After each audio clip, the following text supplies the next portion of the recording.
Hello guys, and welcome back to another video. Today I want to talk to you about a few things I noticed after testing the home mode on my Typhoon H.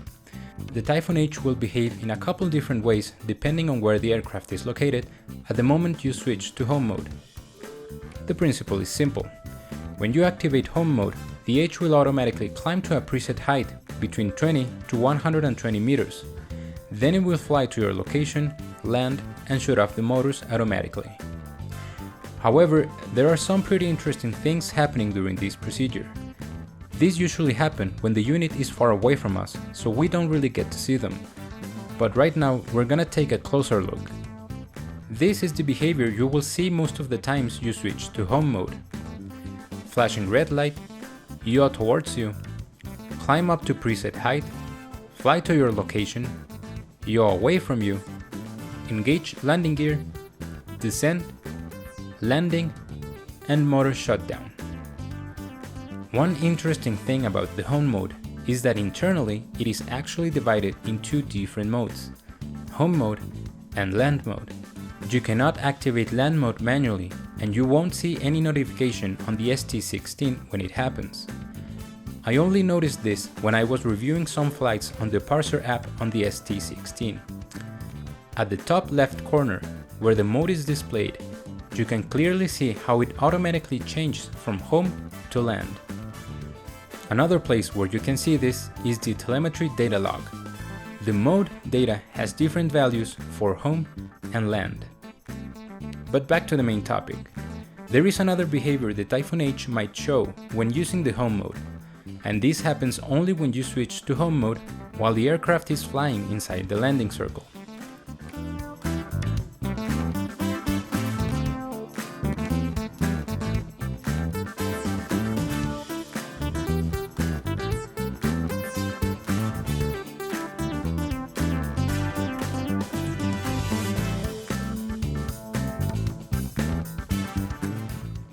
When I first tested this, I honestly expected the aircraft to simply enter land mode, but the aircraft actually flies away until it is within the landing circle and then enters land mode.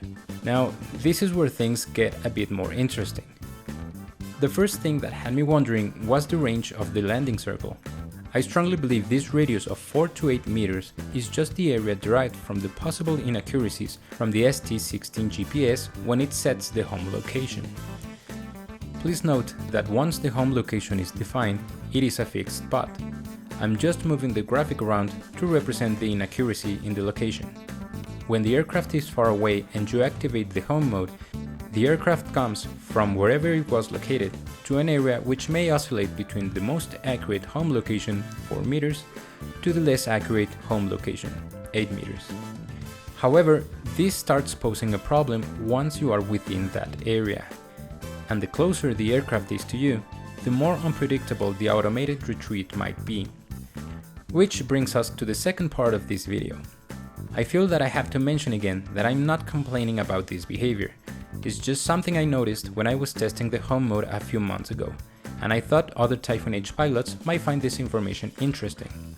The following incident was the result of testing an automated flight mode on a less than ideal location. I will try to make this as short as possible. So, I was flying on a roof, it was a casual flight session, and my goal was just to discharge the batteries to storage levels, since I knew it would be quite some time until I could fly my Typhoon H again, which I haven't been able to do so for about 3 months now. I was just flying around the block and decided to test the smart functions.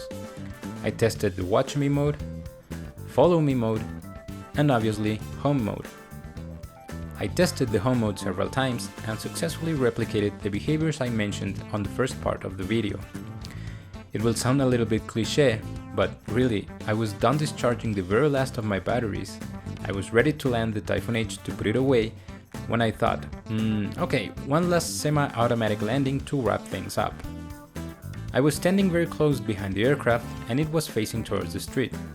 So I flipped the switch to home mode.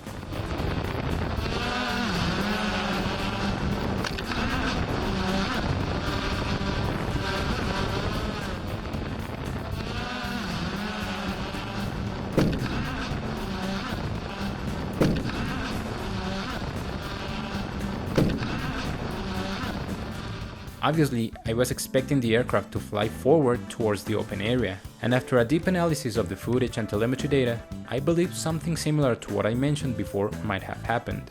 I was standing very close to the aircraft, the GPS data from the ST-16 wasn't accurate, and the home location was set in front of the aircraft. I believe the decreased accuracy of the ground station was caused because I was standing too close to the structures behind me, blocking the satellites. The sudden backwards movement definitely caught me off guard. Please keep in mind that it's very easy to say you should have done this or there was plenty of time to react when reviewing a video. But if you watch and listen closely, you'll see that it took the aircraft literally 1 second from the moment it started moving backwards until the moment of impact. I don't recall trying to do anything other than switching out of home mode, but by the time I did it, the collision had already happened. I definitely freaked out watching the H hitting the structure. I noticed immediately that the camera was hanging by the wires. After I was able to switch back to angle mode, I took a deep breath and did my best to try and stay calm. I brought it back using very gentle stick input and landing as smoothly as I could with my shaky hands to prevent further damage to the camera. Luckily, the damage was minor, a couple of scratches on the aircraft and 3 popped rubber dampers. One interesting fact, one of the dampers was lost, but I could figure out where it went by reviewing the footage.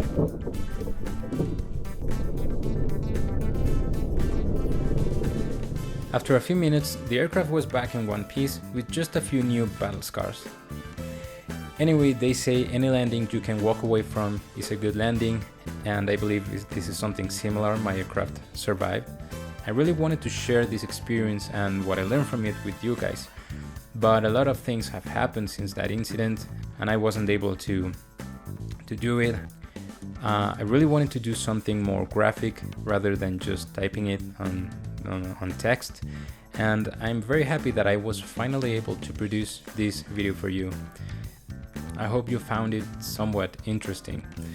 Anyway, I hope you have a nice day and a safe flight, and I'll leave you with the raw footage from the moment of the incident. Thanks a lot for watching, and I'll see you later.